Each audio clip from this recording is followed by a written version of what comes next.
Hi people, today we're going to be talking about Stardust in Their Veins by Sebastian. It's the sequel to Castle in Their Bones, and honestly for me this is her best book yet. I mean, I loved every page, I loved every moment, and I love how different it feels from the first book. It feels more mature, more political. It feels like the stakes are higher and the characters are going to be coming to how to explain everything without giving anything about the plot away. The characters are going to come into their own. They're going to flourish, they're going to evolve, and they're going to discover the truth of their own selves in this one. And for me that was amazing. And if you haven't read the first one yet, Castles in the Bones, I'm going to make spoilers because I'm going to be talking about things that happen in the first book. So yeah, if you haven't read that one, just stop watching because I'm going to be talking about a major spoiler now. 3, 2, 1. Okay. After killing Sophronia in the first book, it was Kingdom Hearts because she was an amazing character. But it all makes sense because that was like the detonator of what's going to happen. Beatriz wanted to rally Daphne and wanted to stop what was going to happen to Sophronia. But Daphne remained loyal to her mother. So Beatriz was left alone in all this mayhem. And Sophronia finally died in the first book. And I think that was like the stepping stone in which the characters are going to be journeying and evolving and doing whatever it is they do in the second book. Because I'm not going to say anything. I'm not going to make spoilers about the second one. I'm going to be very brief about the summary about what happens in this one. So in this one, we're going to have 3 narrators again. I'm not going to say much about it. We are going to have the 2 sisters remaining. Daphne and Beatriz. Beatriz, it's gorgeous. I love her. She's the favorite. For me, it's my favorite triplet. And also we are going to be following Baioli. I don't know how the hell to pronounce that name. I'm sorry. But yeah, and I think that it gives like a bigger scope because we are going to be following the 2 sisters in the 2 different places where they are, and we are going to be following this third character that's going to be traveling with King Leopold, and we're going to see like a bigger world. I think for me this book felt bigger in scope because there's lots of things going on in this book, and I love how Sebastian managed to pull everything. I mean, there is lots of things going on. We're going to have the rebellion. We're going to have Daphne questioning her sisters, whether they're right, whether she's right, whether their mother is an abusive mother asking things that she shouldn't be asking, whether she is the guilty party about what happened to Sophronia or not. So she's going to be like battling with herself and all this grooming that her mom has put her through. And for me, that was very interesting to see Daphne's journey and to see whether or not she's going to be able to realize that her mom is playing the sisters and about the ultimate goal that the mother has, that she cares for no one, only for the things that she wants. And for me, seeing all this evolution was amazing. Because I love that Sebastian talks about abusive mothers, narcissistic mothers, and the things that they put their daughters through. And I think in this book you can see the grooming that the sisters have gone through and how difficult it can be for some of them to shake it off, or being able or not to shake it off and come to realize that they can be their own person and they can say, no, this is enough, or maybe not. You have to read the book to see if Daphne is going to be able to, to break free from the chains that her mom has spun around her. And I love that about these books.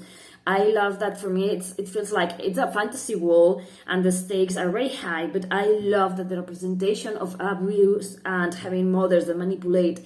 I love how real it feels and how every sister reacts in different ways and evolve and decide and move and use different ways of trying to free themselves and trying to see what kind of person the mother really is.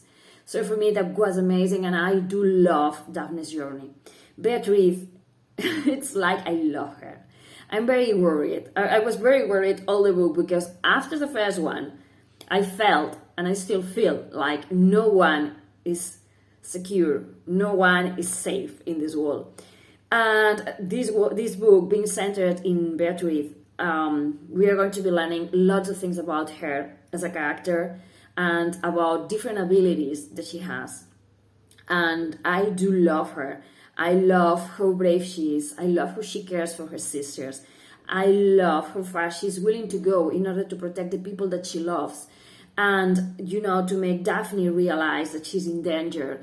And also trying to let her be her own persona and come to the conclusion of whether or not, she's being manipulated by her mother. And I love the relationship she has with Pascal, and I love everything about her. I mean, she's an amazing character, and she's going to be learning a lot about her abilities and her powers, and whether or not she can manipulate the stars and make wishes and everything. And for me, that was amazing. And Baioli, I really don't know how to pronounce that name. I'm sorry for butchering it, but I do love her character as well. I love how she began in the first book. She was a spy for the Empress, and how she began changing her mind, and where she is now, trying to to help the sisters and trying to stop the evilness that their mother is. And I love everything, and I love the relationships, and I love that there's lots of politics as well, which I'm not going to enter, because I want you to be as surprised as possible with this book. But I have to say, as I said at the very beginning, these stakes are very high in this book, because one of the 3 territories is already on the Empress's hands, and she is trying to manipulate the 2 remaining daughters into doing what she wants in order to, to achieve everything that she needs. And we are going to realize that she doesn't care whether her daughters survive or not. She doesn't give a shit, sorry for the expression, for them, only for her desires. And I think that in this book you come to hate her even more when you see how she doesn't care that Sophronia is dead, and she's the one that orchestrated it, and she shows no remorse, and it's like she doesn't even care about them. It's like they're just pieces on a chessboard that she's moving to get everything that she wants. And I love the different politics on the different the thing. Sorry, I love the politics and how the 3 different kingdoms work, and how everything is going on. What's happening in the place that Leopold vacated. What's going to happen now that Beatriz and her husband aren't where they're supposed to be. What's going to happen with Daphne and Barry, and everything. It's so amazing, and I love that every kingdom feels so different and so unique, and their struggles and everything that they do. I think it's amazing. And also I love having these characters who are completely amazing.